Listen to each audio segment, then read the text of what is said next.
Well, here we are, people. Back at the airport again. You know what I'm doing? I'm on the floor. That's right. I get tired of, I could sit there next to those people, but they're strangers.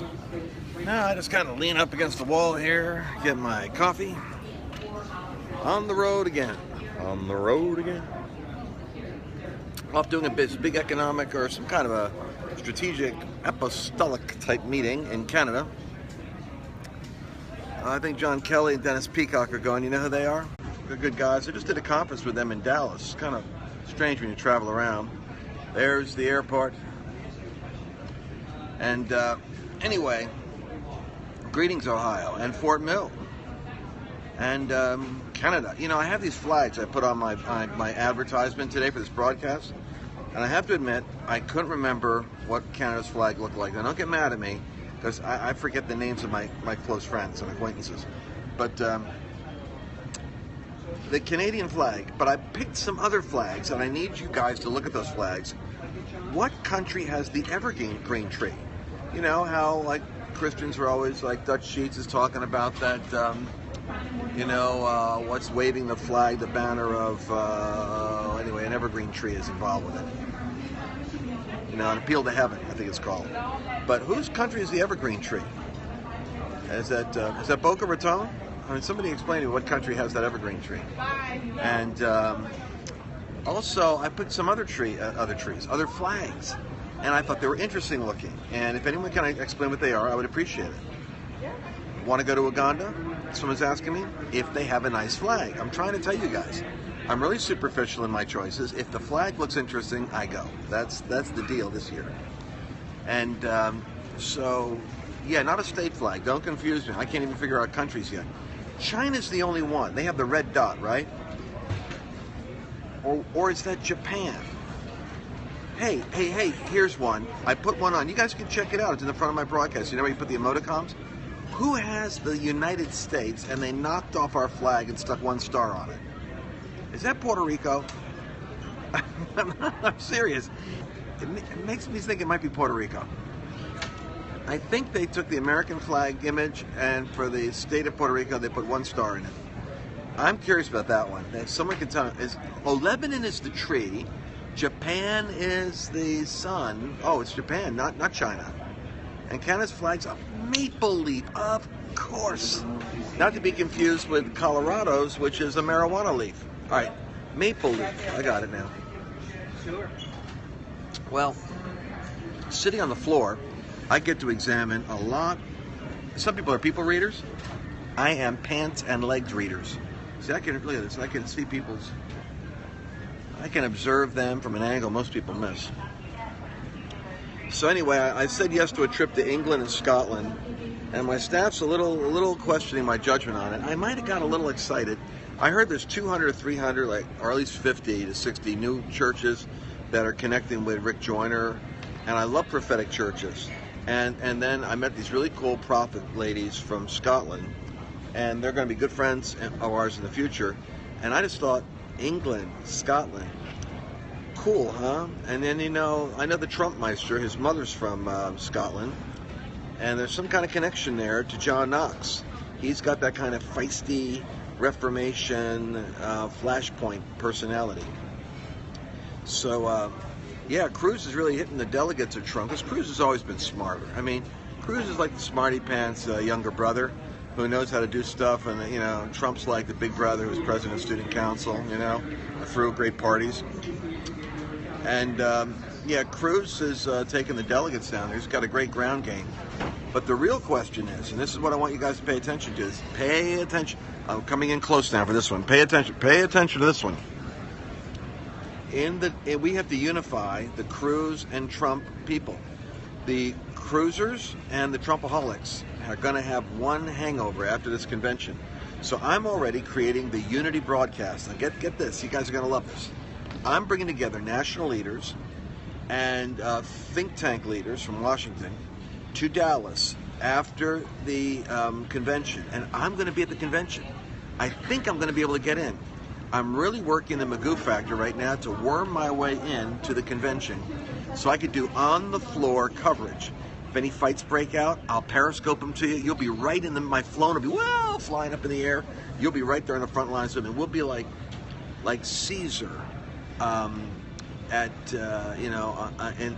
with the Gallic campaign. Not the garlic campaign. That's Caesar Salad's campaign. But I'm reading about Caesar lately. I'm loving studying Caesar and Alexander. Where was I going? What was I talking about? Oh, the broadcast. We're going to have to unify the cruisers and the Trumpsters. I don't know who's going to come out of this thing. It's going to be bad blood. It's going to be bad. If Christians don't get their what's the word for this? Their noggins, their noodle, their brain unscrambled, we're going to blow this thing. By the way, if this deficit goes to 22 trillion, I told my dad yesterday, diligent, he's 97 years old. I pray to God he lives to 100. But you know what? It's a shame to spend your whole life amassing wealth, stewarding it, investing it, cultivating it, and then watching it get wiped out. I just watched the movie The Big Short. You all got to watch The Big Short. And, skip over some of the, scenes in it that are a little racy. It's a movie. It's a real movie about how the meltdown happened in 2007, 2008, and the people that knew it was coming. Man, it is just, there's a potential meltdown coming. I guarantee it's a fast track if Hillary goes in. With Bernie, you might as well be burning Rome. It really is a concern for me. So we have got to unify. The evangelical voice has got to be as one, regardless of who is in this game. Because I swear, if you don't get economics, join me in the quest of understanding how this stuff works. Because I want to make this stuff so simple that even an animal cracker could figure it out. Because it's like all these highfalutin words that are used by bankers and investors. They create a vocabulary to masquerade the simplicity of the shell game they play, moving funds around. And America. Anyway, we're gonna make it. We're gonna make it. And what do you guys think of the Azusa thing? I've got some thoughts on Azusa, because while Azusa was going on, pastors were meeting in Washington. I was involved with a meeting in Dallas, and it had all of the classic revival culture people I saw out there. Todd White was praying, Lou Engle, throws the party. I saw my buddy Che on there, Bill Johnson, Chris Valentin, Georgie and Bano, Heidi Baker. My challenge with these events is we charismatics and Pentecostals think shallow. We always think the solution is in some kind of Mount Carmel event. We don't realize that transformation is a process, not an event. I'm sorry there's a guy talking over me. It's probably providential. I want to share my thoughts on how Christians are going about dealing with the crisis in America, and I'll share it at a time when I'm not competing with somebody in a loudspeaker over my head. But I'm just thinking that the biggest thing we need to have we need to have an educated generation of believers. I got a book with me. I'm gonna stand up and find it. You guys staying with me here? Listen, this is rich content, people. We don't waste a moment on our periscopes. Our Periscopian village is one of the most best educated. I want you all to get this book. It's a classic. I'm reading it now, as you can tell by the pen that is stuck on it. It's called The American Cause by Russell Kirk. The American Cause by Russell Kirk. It's a classic from the 1950s or 60s, but it's kind of like Shakespeare. He talks, it was the year I was born. This guy was approached by a friend to put this book out. But he talks about the core principles that make America exceptional, and how a battle is going on to indoctrinate a new generation with really communist and Marxist and leftist progressive ideas that tear at the vital organs of those principles and will reduce this glorious experiment to a heap of ruin. By the way, all my friends in Periscope that are from other countries, you got to know this. It's like dominoes. If we go down in America, the ripple effect is going to be every democracy globally is going to be crumbling economically.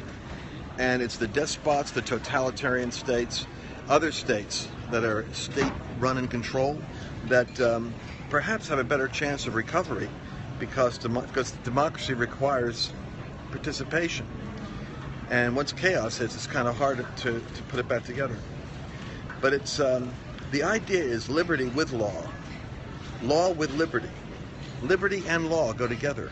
And when you have a spirit of lawlessness loose like we have in America, liberty crumbles. I mean, I go through this security at the airport. It's like a strip search. Got my hands up in the air. They're checking every part of my body, going through my luggage.